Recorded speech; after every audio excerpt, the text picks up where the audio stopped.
Hey guys, it's Jamie Scrimger here, second wife, stepmom of 3, and mom of 1. And you're listening to my podcast, where we talk about all things motherhood, stepmotherhood, and living a kick-ass life. If you're ready for raw and real conversations and are striving to live your very best life, then you are in the right place. Every week, I'll provide you with tips and strategies and mindset shifts to inspire you to live your own version of a kick-ass life, while bringing you along as I create my own.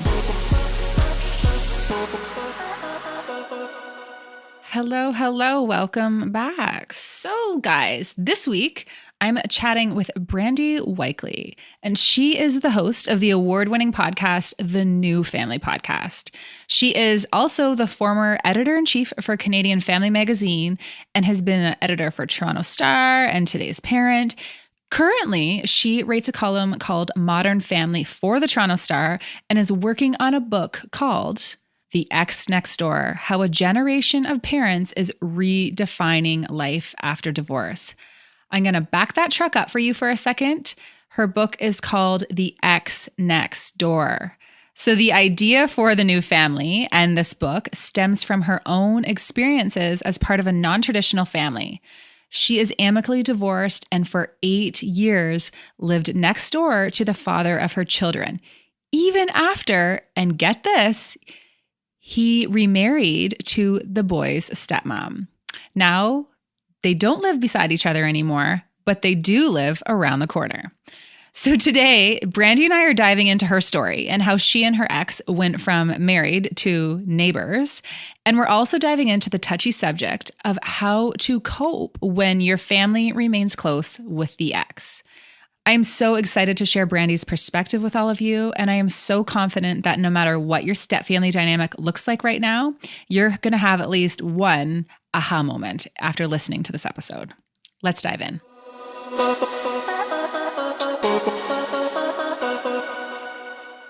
All right. Hello, Brandie. Hi, Jamie. So great to chat with you. Yeah, I am so excited that you're here. You know what? I was thinking this morning, what was it? It was a couple years ago. I was a guest on your podcast. I know I meant to look that up to see how long ago that was, but it has to have been 2, maybe even 3 years ago now. And that was a great conversation. No, I know. And you know what? It was so funny because when you invited me to be on your podcast, I had no idea anything about podcasts. I would have never, ever thought that I would be hosting my own just a few years later. But I guess, as we both know, you just never know where life is going to take you, right? That's right. And by the way, congratulations on launching the show. It's great.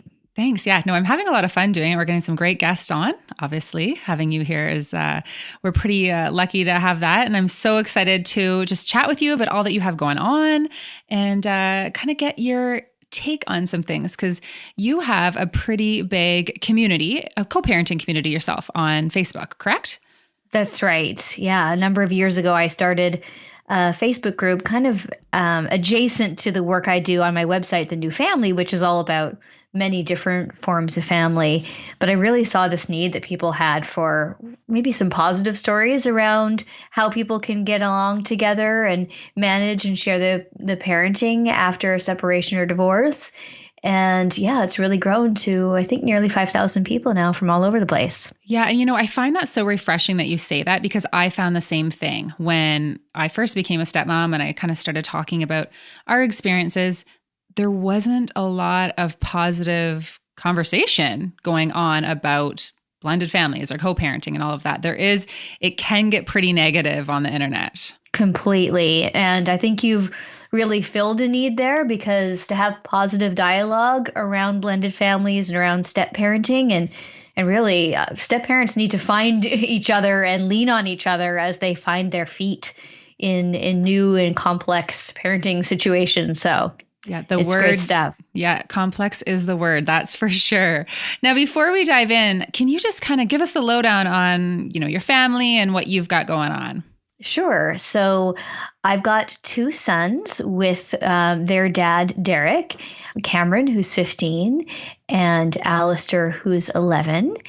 And their dad has been remarried now for about 5 or 6 years, I think, to their stepmom, Amy. And for years and years, we lived next door to one another. So we kind of became known as these people who had these little bit of an unusual co-parenting situation. So we've always been very much a part of each other's lives and had a real team approach to co-parenting.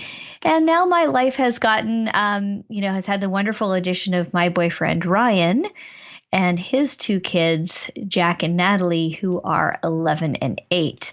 And they don't live with us. They live in a suburb some distance from here, but we are kind of in the process of doing a little blending of our own through some shared times and some shared holidays and things like that. So the expansion of our family continues. That is so exciting. Now, I want to kind of backtrack. So, how the heck did you end up living next door to each other? What did that look like? Because for so many people, like I know for me, I would definitely not want to do that. That would definitely not be what I want to do for a lot of reasons. How did you get to the point where you decided, okay, you know what? We're not together anymore, but we're going to be next door neighbors? Well, there was a lot of luck involved, both in that it's a kind of relationship that we would want that. We realized that it's not for everybody at all. For a lot of people, it would be too close for comfort. But I'll tell you where we were at the time.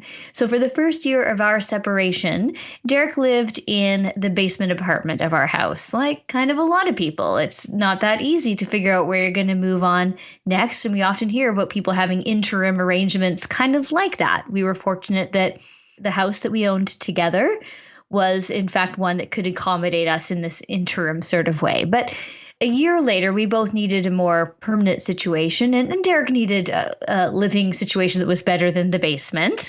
And we both needed just a little bit more space, but not too much. We were really struggling with it. We knew we needed change, but we hated the idea of everything that was going to do to our lives and the boys' lives. We were just really struggling. I should mention that they were very, very tiny. So a year on, they were only 5, 6, and 2. So really very little. And we had been kind of getting by in that year by sort of trading off. It was sort of like not quite like a bird nesting situation, but a little bit. So we'd maybe take our situation. I'd take myself out a lot on the nights that he was going to be in charge and vice versa. And we'd still do a lot of shared family activities on the weekend. Maybe we'd take the kids apple picking or something like that. And we'd divide and conquer. And we'd take them together to swimming lessons, all that kind of thing. So we were very much getting along, but we just had all this kind of anxiety around what the next step was going to look like. Even the idea of being a few blocks away, would I need another car? It's all that kind of thing. It felt complicated.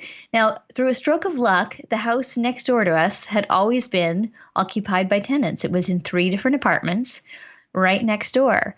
And just when we were at a point where we were just at our wits' end about what would, just really feeling lost, I had just literally been out to tea with a girlfriend telling her about, oh gosh, we don't know where to go, where Derek should move next. And I was just beside myself.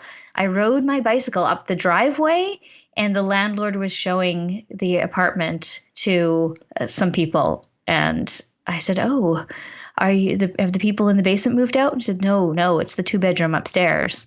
And in that moment, I was just like, can I talk to you for a moment, please? And within minutes, it was sorted out. Derek had seen the apartment and taken it. And we were just so relieved by this idea because it felt like, wow, for us, okay, we were internalizing, unfortunately, like a lot of people, we were internalizing a ton of guilt about how the kids would fare. And we felt like, okay, we can be this kind of unconventional divorced people. We'll feel all right about that. I love it. And, on your website, you say you refer to your relationship with him and saying you're amicably divorced. And a lot of people say the word amicable. I think it's this very overused word when it comes to co-parenting and dealing with, your previous spouse.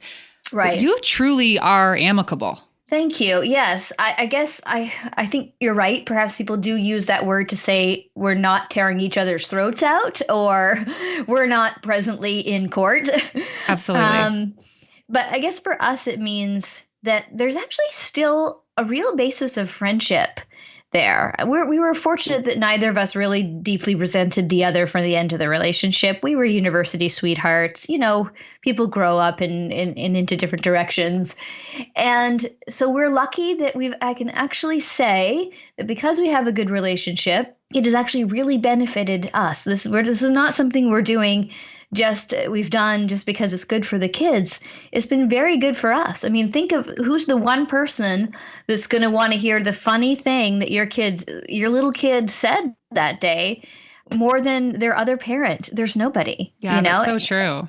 And when you have a good enough relationship that you can lean on each other, like we're into the teen years with my 15-year-old. When we're frustrated, we can go to each other and be a sounding board to one another. And then also it makes everything so simple because it's not complicated who's going to be where for a birthday party or for Christmas holidays or any other special occasion, because we're going to get to the auditorium for the spring concert and save each other's seats, and it's not going to be awkward. So that's, I guess, what amicable means to us. Yeah, and I love that. And, I think that's something that so many people strive for. Now, when he moved on and started a relationship, you said, Amy, with your boy's stepmom, how did that complicate the dynamic? Because I know as a stepmom myself, I would be like, okay, what is going on here? Yeah, you have got to hand it to Amy, because in order for her to be with Derek, Amy's originally from Michigan, so she had to immigrate to Toronto. But she had known Derek for a while, and she knew his approach to co-parenting. She knew his dedication to being a parent. And I think it speaks volumes of her that she was willing to move into this situation and not be like, okay, I'll marry you, but only if we move somewhere a little further away. I mean, come on.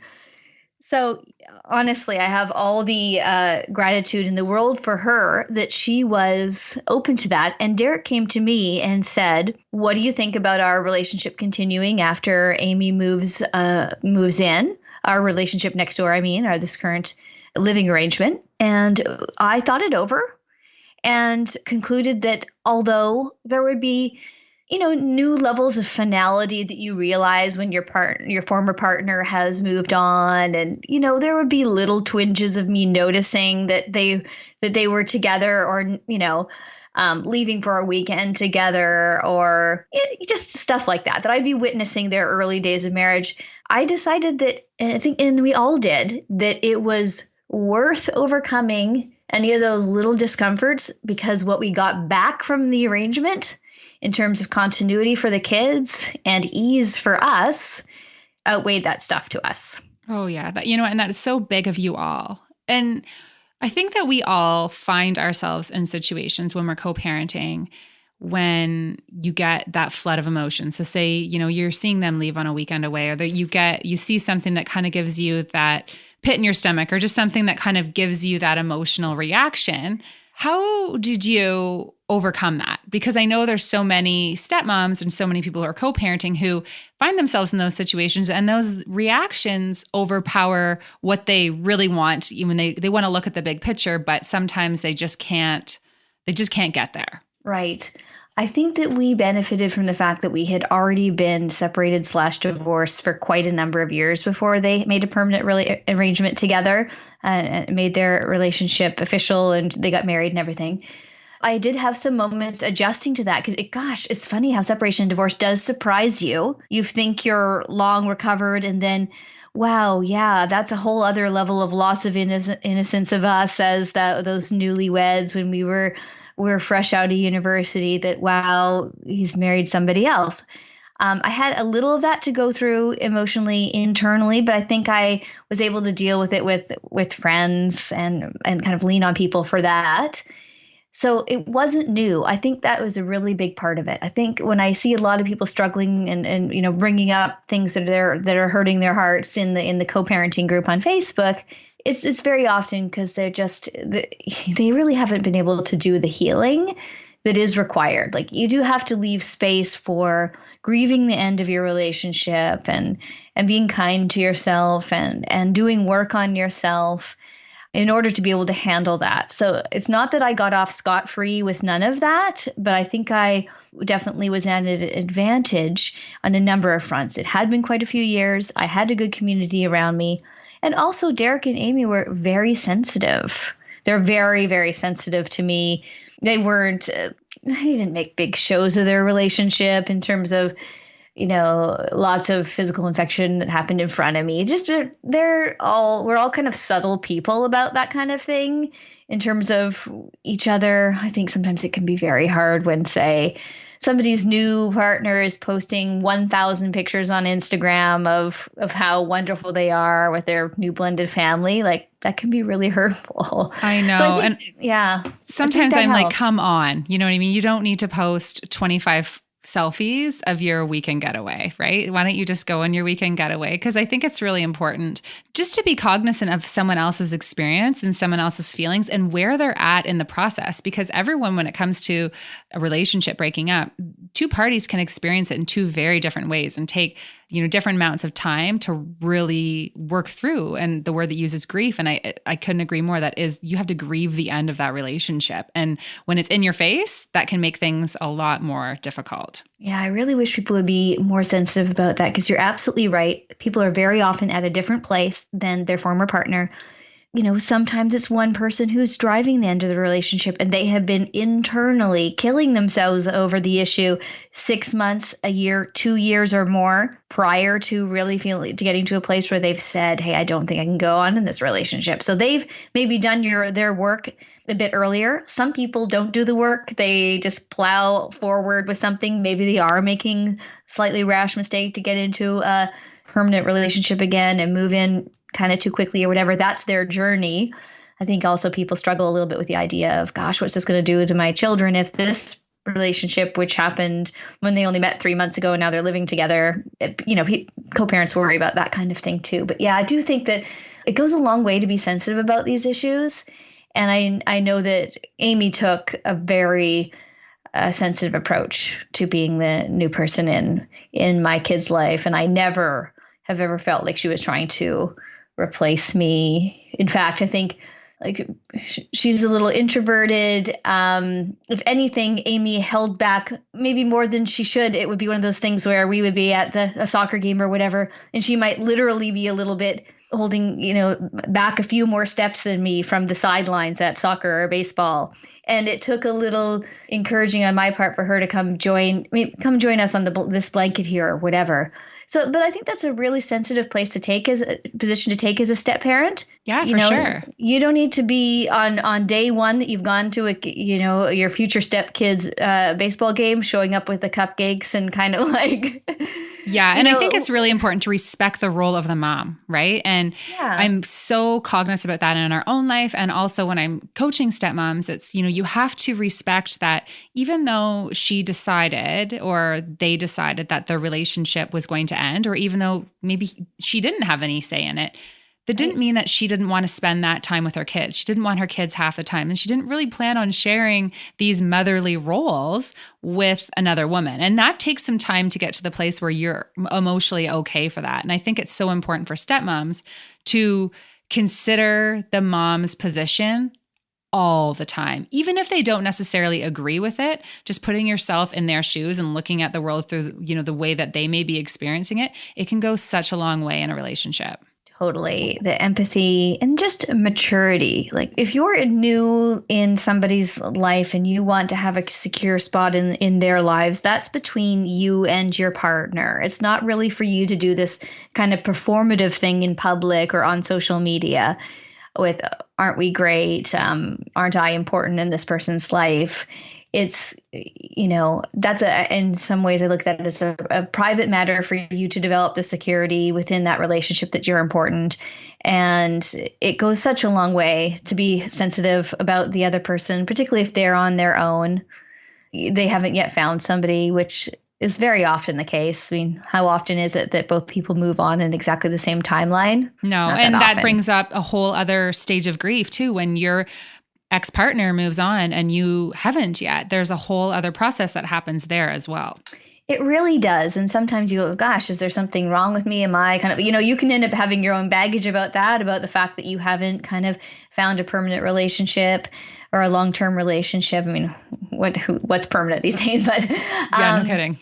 But yeah, and you might be going through your own stuff with that. So when people can be very inclusive and they're very even deferential at points, like what Amy would often say, okay, we've got a situation here where, because Amy works from home, she has to travel a bit from work for her work, but when she's in Toronto, she's working from home. So very often she can be a person who, if I am not in the neighborhood, I work downtown 3 days a week, then she's the one that can go to school. It's so great. I now look at the 3-parent family as such a huge advantage. But even then, like, she's really respectful. If it has something to do with like a decision, she texts Derek and I, kind of thing. Even though, of course, years have gone by now, we really trust her judgment and that sort of thing. And she has her own relationship with the kids. That would be the kind of approach she was taking, particularly early on. Like, what do you guys think I should do? Sort of thing. Yeah. And that goes a long way when you're developing your relationship with your stepchildren's mom, is to really consider that you're not stepping on her toes, even though you may be always acting in the best interest of the kids. And it can be difficult when you're doing the nitty gritty of the parenting and running around and kind of playing that role when the kids are with you. I think it's always, always so important to just respect her as well. For sure. And there's a lovely other parent in my life too, Ryan's former partner. And I want to make sure that I'm really respectful of what she, of her relationship, particularly with her daughter. Like, I could go I could have gone guns blazing in there with like, oh, look, I'm constantly getting a pedicure with your daughter. But the first question that comes to my mind is, has Melanie already had a chance to do that with Natalie? Yeah. So anything that would be a first or whatever, that's mom, For sure. And, yeah, I think that kind of thing helps. You sometimes see people are sad, but they come home and go, oh my gosh, my ex partner got my daughter's ears pierced this weekend. I would have loved to have been a part of that. Yeah. And that's so sad too. Yeah. I feel sad for the parents with that. But then on the flip side, there's also the reality of the situation is that there are going to be things that you miss out on because there's only so many firsts too. So I think it's really about finding that balance while always having that underlying respect for the other parents and their experiences with their kids. Even if, we're talking with you right now and you obviously have, go back to the word amicable, a very amicable relationship that isn't quite, it's not the norm. And not a lot of people have this type of relationship, but all of this can be true for someone in a high conflict co-parenting relationship. You can absolutely be in a situation where, say you are in court or say you are disagreeing about things with money or child support, whatever it is, and still be respectful of the role that the mom plays with her kids and vice versa. Completely. And we've seen some situations turn around. I know you have in your community and me in mine as well, where sometimes people who are really in a difficult place with each other it might take years, but there's always hope that you can get to a more amicable place. Like, let's say you were still disagreeing about child support or whatever. Like you said, you could still be respectful of the other parent or father. And you could also send a cute photo. You could still send a cute photo to your ex-partner. Just like, I really believe in the small olive branch, I guess, is a good way of putting it. If you invite that person, whether you're really there in your relationship or not, hey, I was thinking about this for the birthday party, or they're having their first big sleepover. Feel free to drop by for the dessert that we're going to have, or something like that. These are just these little gestures you can make, even if their relationship is not really there yet. Because one of these days, that person will say yes. Yeah. And even if it makes you extremely uncomfortable, at the end of the day, I think it's really important to think about the kids and lose the whole turf war mentality. Completely. Yes. Yes. This podcast is brought to you by my ebook, 101 Ways to be a Kick-Ass Stepmom. From how to navigate your relationship with your husband's ex-wife, to how to stop feeling insecure about being the second wife, to what to say when your stepkids say, I don't have to listen to you, you're not my mom, to how to introduce an ours baby into your blended family crew, to how to minimize conflict even when the ex seems to thrive off it, to how to get on the same page with your husband about all the things, and so much more. This ebook shares my top 101 tips, strategies, and mindset shifts for stepmoms who are ready to live a kick-ass life. To check it out, head to www.jamiescrimger.com/ebook.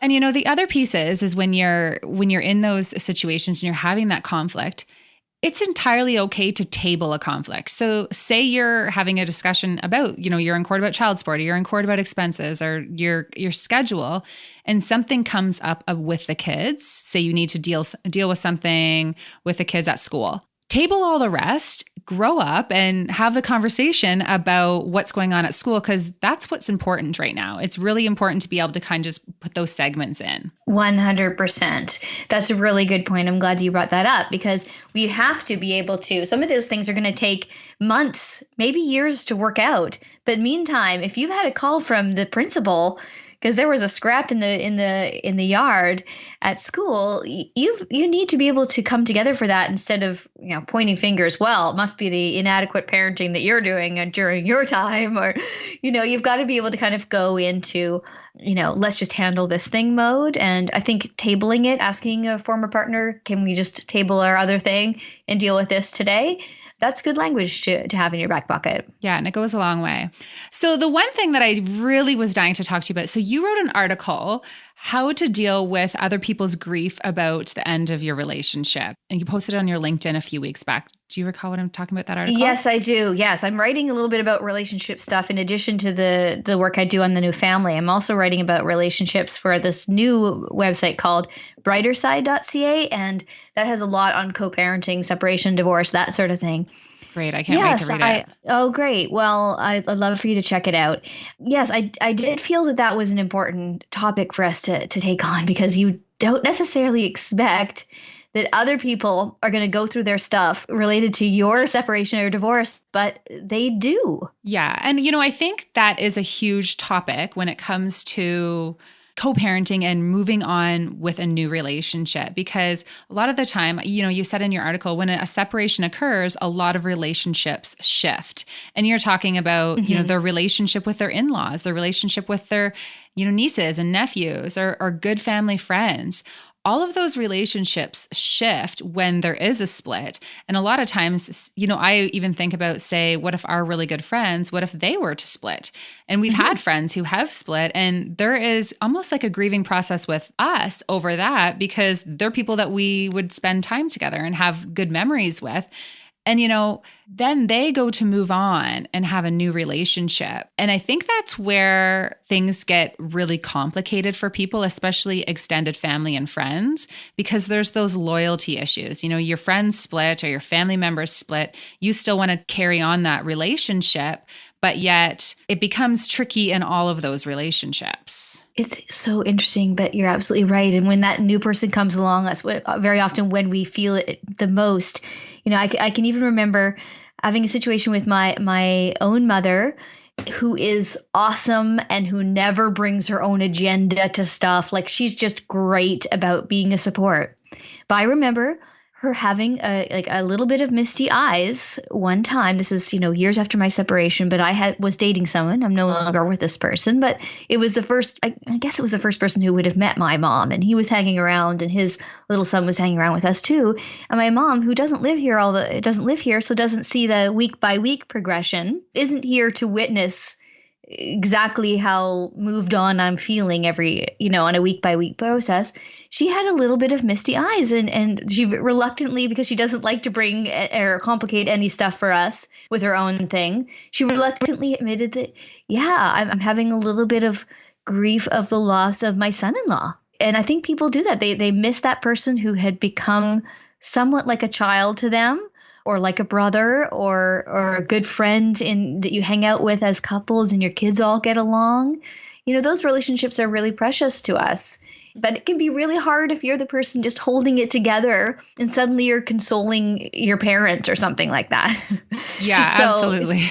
So it's a bit a bit tricky to navigate because there's an unhealthy level of people bringing you their stuff too, For right? sure. When they're really making your life more difficult by saying, "Oh my gosh, how are the kids are going to be so damaged by this?" You're like, "Thanks a lot, mom or dad." Yeah. You're like, I'm That just trying my best here. yeah, and I luckily I don't have that in my life at all, but I know people who do, and they're bringing their baggage, and they're kind of uninformed research because back when they were divorced, in the 80s, they were reading child psychology at the time, and they had nothing but really negative stuff to go on. And ours were the first parents to get that generation was the first to split and maybe in the no fault divorce era. So there was still a very kind of angry vibe around divorce, For sure. very combative. And yeah, so sometimes people are bringing these opinions that are just, not all that up to date. Absolutely. These assumptions, these kind of grand, kind of apply my one personal experience to everybody in the world who's getting divorced. And that's tough because you may want to be wanting to make your own way forward in a much more positive way. And some of your relatives might be kind of lagging behind, or they don't understand, or they say, well, geez, if you can get along to go to the apple farm, how come you're not still married? Well, anybody who I think really understands the nuances of relationships understands that you can be getting along on one level and then not meeting each other's needs emotionally, right? So if you can come together as co-parents for Halloween and all these other things, great. That doesn't mean you have to keep justifying your decision. So that I think is also a thing that can confuse people. Yeah, it's about finding the mix of being supportive and trying to kind of encourage people to really think their decisions through while also not being supportive at all, right? I think there's kind of this fine balance there. And then to take it one step further, so I get a lot of stepmoms in my online group talk about how frustrating they find it when their mother-in-law or their sister-in-law is still continuing their relationship with the ex-wife. And it's often in the high conflict situations where they're really struggling with that because they're saying, she is causing so many issues for us legally, or this is what she's doing with the kids, or this is kind of the struggle that we're going through. And it almost feels like there's this, they're not being loyal to you. And this inability for, say, the new person, so the stepmom, to kind of forge that relationship and develop that relationship when she feels like she's still kind of competing with the first wife. It's kind of like finding your role in that. And that's something that I know so many people struggle with. Do you have any kind of insight onto how stepmoms can shift their mindset on that to deal with it? Because, it would be difficult if your, mother-in-law is continually going out for lunch with your husband's ex and you guys are in a high conflict situation. I can absolutely agree that would be a really tricky place to navigate. Yeah, that would be tough for sure. You'd see those lunches as, gosh, she's going to continue to have a relationship with her first daughter-in-law. There isn't room for me. I'd like to think that when it comes to in-laws, let's keep each other if our relationship was good and ideally make room for everyone else in time. And I guess I would encourage stepmoms to not give up that they're not going to have a relationship with that mother-in-law also, maybe just to give it time. It could also be that, let's say that the mother-in-law is also a grandma because there's kids in there, and she may see her access to her grandchildren as reliant upon continuing to have a relationship with her former daughter-in-law. It's a little bit too bad that there's not language around like the people who used to be our in-laws. Like it's hard to we don't have a word for it. But let's say you could make gestures to the new in-laws, but trying to do so without, a lot of baggage. Just kind of put things out there, gestures out there, but hold yourself back a little bit so that you don't have everything riding on it. But perhaps those invitations to the in-laws to come spend time when the kids are around so that they feel that, hey, I'm going to be facilitating you having a relationship with your grandchildren too. Mm-hmm. And I'm going to be on the side of that. And I'm interested in meeting you where you're at. If you have this interest, I'm going to look into that and ask you about it or whatever. Perhaps find your own way to connect with that person. I guess it just is a matter of time and not despairing that because you don't have the relationship now, you won't have it later. Yeah. And I do think it's important to realize that, even though, say, you're experiencing this high conflict relationship, or say your husband had whatever difficulties he did in his marriage led to the end of the marriage, that wasn't necessarily their experience with her. So that's his issue with her. That's their relationship, or that's your relationship. And it's not the lens that your in-laws or, family and friends are looking through. They have a whole different experience with them, right? And Right. when it comes to blended families and co-parenting, I will say it doesn't always bring out our shiniest qualities. There are times when you're interacting with the ex where maybe you would say, I could have done that better. Or that wasn't, my best day. But it's because we're all experiencing these emotions that we didn't really know existed, right? And our behaviors being changed because of that. As you go on, you kind of start to process things and realize that that's not their experience. So just because you have that type of interaction based on the emotional experience that you have doesn't mean that that's what the in-laws are experiencing. And I think it's important to, and as hard as it is, to respect that. Yeah, that's a really good perspective to keep on things, because you may be having this conflict or this difficulty around sharing the kids' time or something financial or other difficulties on this side. But these in-laws may have cultivated a relationship with their former daughter-in-law or son-in-law over years and years, and they may have certain commonalities and rituals and things that they've used to do together, and they may not want to lose that. Who knows? They may, although it may seem cut and dry to you that the loyalty should be toward their son, if that's who you're with as the stepmom, they may well be worrying for the other person. Let's say the relationship change wasn't her doing, and they feel a little bad that the son has left his first wife. You never know what might be going through their minds. Yeah, there's so many different lenses to consider, as always, right? It's all about, I think when it comes to co-parenting or any of these situations that we talk about, it really is all about empathy. That would be the common strategy that I always am recommending. Yeah, absolutely. And it's a lot easier to picture yourself in someone else's shoes when you're not trying to advance your cause over somebody else's, when you're not in competition with them, when you're just trying to get in tune to their lived experience. And honestly, like, kids can pick up on this stuff. Like, they pick up on the disapproval of dad's new girlfriend or vice versa. If you're going to even say the subtlest negative things, they pick up on that. So it's really worth trying to stay open to each other and to realizing that things will shift over time if you keep working on them. For sure. It would be really good if we could lose the whole. We've put stepmoms and moms almost as if they are competing for a role. And Completely. It would be so great to have that change where you realize there's the role of the stepmom and there's the role of the mom. And there can be both. There is room for everyone. And I think if you take that competitive nature out, we'd see a huge shift in so many different co-parenting dynamics. Completely. And I wonder if it would help for people to consider this. It's really only been, and I'm always on about this because I really like to take sort of the broad kind of anthropological look at the family. It's really only a short period in history where we've been trying to make do as a nuclear family. That is not enough adults per kid.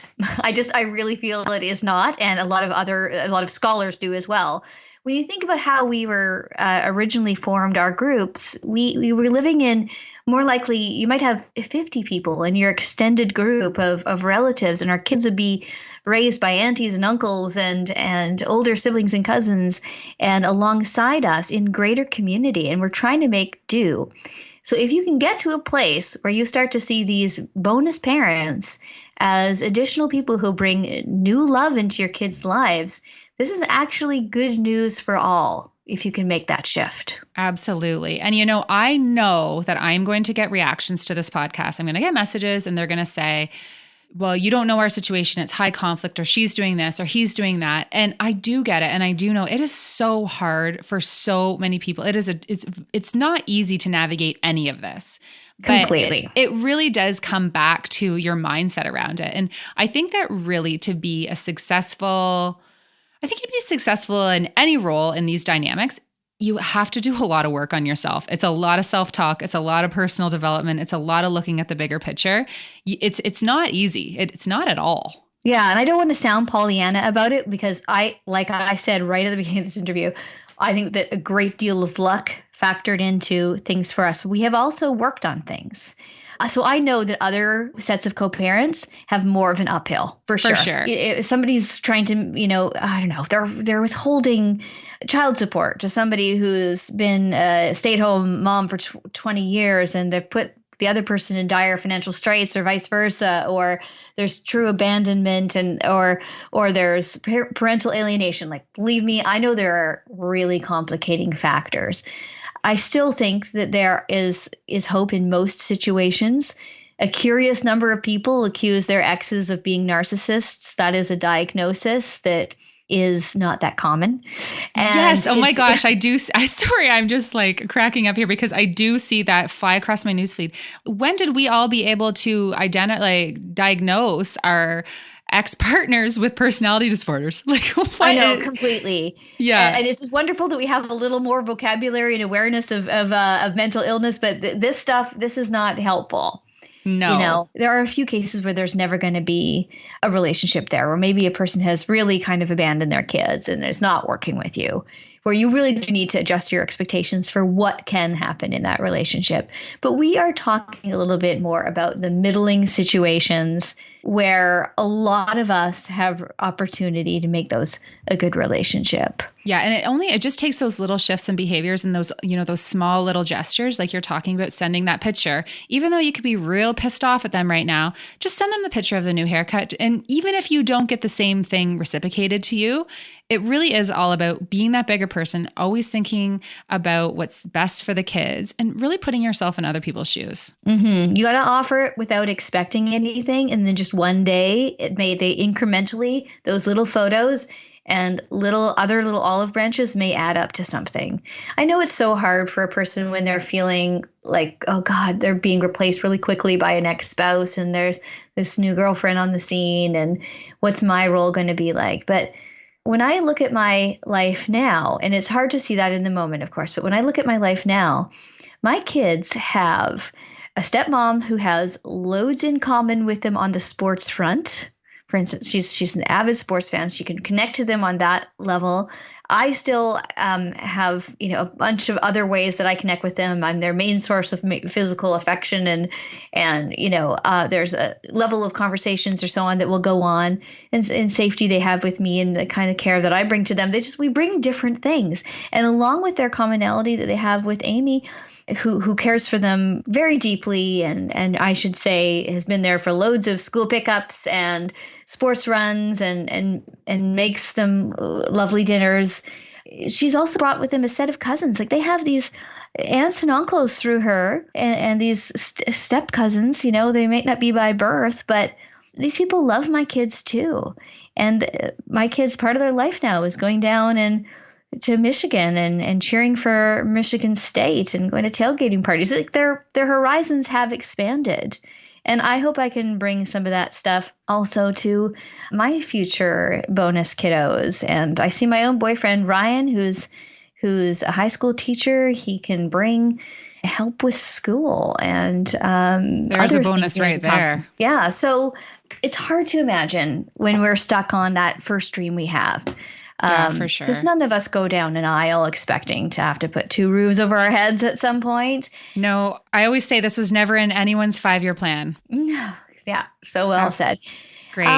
But we got to be able to update our fairy tale, right? So true.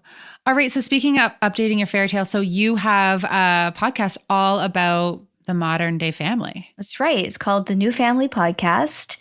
It's a spinoff from the site I launched a year before that, back in 2014, thenewfamily.com. And yeah, the New Family Podcast is, all about kind of shining a light on the many forms that family takes today. We often touch on co-parenting and also on parenting issues as they pertain to our times. Great. And it's an amazing podcast. And I'm going to link everything for everyone in the show description and over on my website. But thank you so much for coming on, Brandie. You know what? We have to do this again. It's a pleasure talking to you. Well, I think we're kindred spirits in our mission, and it's so nice to connect with you. And for sure, I'd love to have you also back again on my show sometime soon. Yeah, looking forward to it. Thanks, Brandie. Take care. Okay, guys, if you like this podcast, please do me a little favor. Take a second and subscribe on iTunes, and then screenshot this podcast, give it a share in social media, and tell your friends what you think. And hey, don't forget to tag me so that I can thank you for helping me spread the word. Thanks so much, and I will talk to you next week.